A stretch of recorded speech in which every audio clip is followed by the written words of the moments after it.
of AI, Yeah. let's get into it. Let's dive, baby. Let's talk about giants, the Nephilim. Yes, my favorite topic. It's our favorite topic too, honestly. And I don't feel like we talk enough about it. We talk a lot about it, but I don't think it's enough for Not us enough, or though. for the audience. Yeah, no. Yeah. I'm So down. I was listening to this guy. Do you know who Dr. Chuck Missler? Yeah, You heard of him? Yeah. Chuck Missler's huge.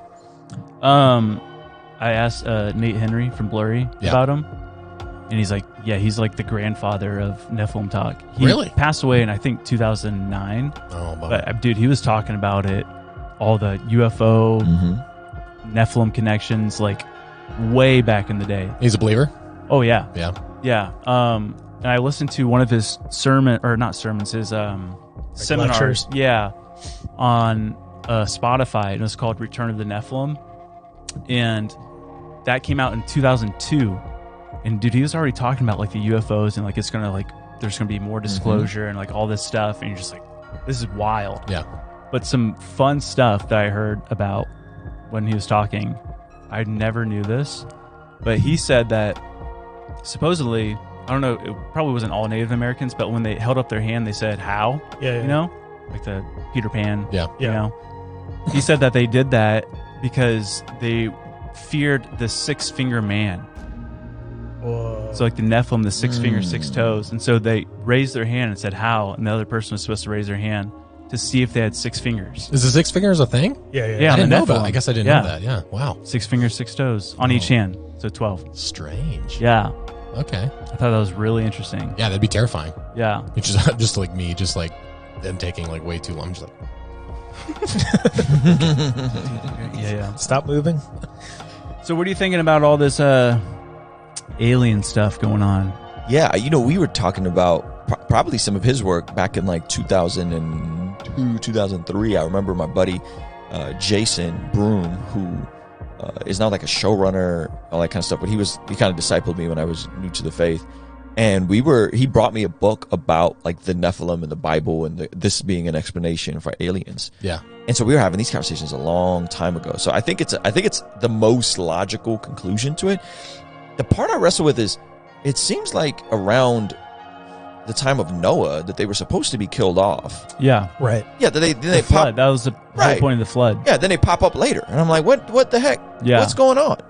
So then I started thinking, well, maybe the physical beings, the bodies died, or something. Yeah. And then now their spirits are in a different realm, and so what we're dealing with isn't physical beings. We're dealing with a different dimension of these That can enter our dimension. that could enter our dimensions. Yeah, Have you read the Book of Enoch at all? I've read parts of it. I haven't sat through the whole. Because that's what it talks about, right? It'll forever roam Earth forever. Yeah. So I mean, that's the how they explain evil spirits and demons is that it's the spirit of the Nephilim.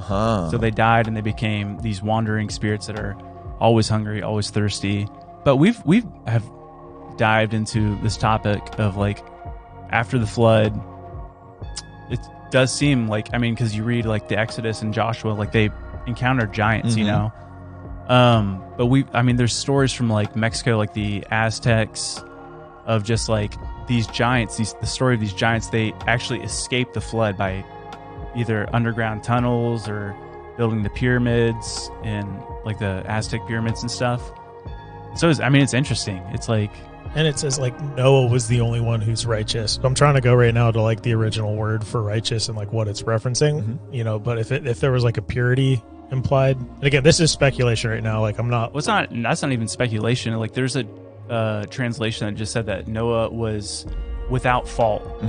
And it's basically talking about it's from the beginning, like blameless, right? The word Yeah. righteous means blameless, I think, in the original Greek. So like the Hebrew, whole not- like seed wars, you know? So like evil trying to corrupt man's seed with this whole Nephilim race and whatnot.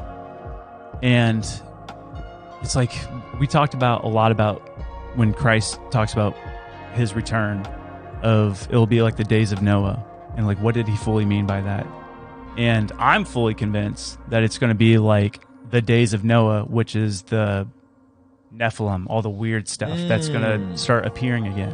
The stuff that in Noah's day was physical but in our days is transitioning from the spiritual realm into the physical realm. That there's Yeah. a spirit in the air. We don't wrestle against flesh and blood, but the spirit becomes more and more Yeah. pervasive, and then it's physically breaking into our realm through all of the recent sightings and Yeah. the videos coming out and all that kind of stuff. Yeah. Because it makes sense of just like how strategic the enemy is. Like they're going to know the culture, they're going to know the ins and outs and the weak spots and stuff. So it makes you wonder, like, do their war strategies change throughout time as humans progress? I don't know. Hey, I'm not a doctor. I ain't no doctor. Please. So we should get our doctorate just so we can call ourselves doctors. Dude, I would make everyone call me doctor. Now, what you got to do is get an honorary doctorate There you go. and then just flaunt the title anyway. Yeah, Denzel's got like 15 of them, I think. Does he? Yeah, because he speaks at like every graduation of like every college and like, hey, you're an honorary doctor now. Dr. Washington. Yeah, dude.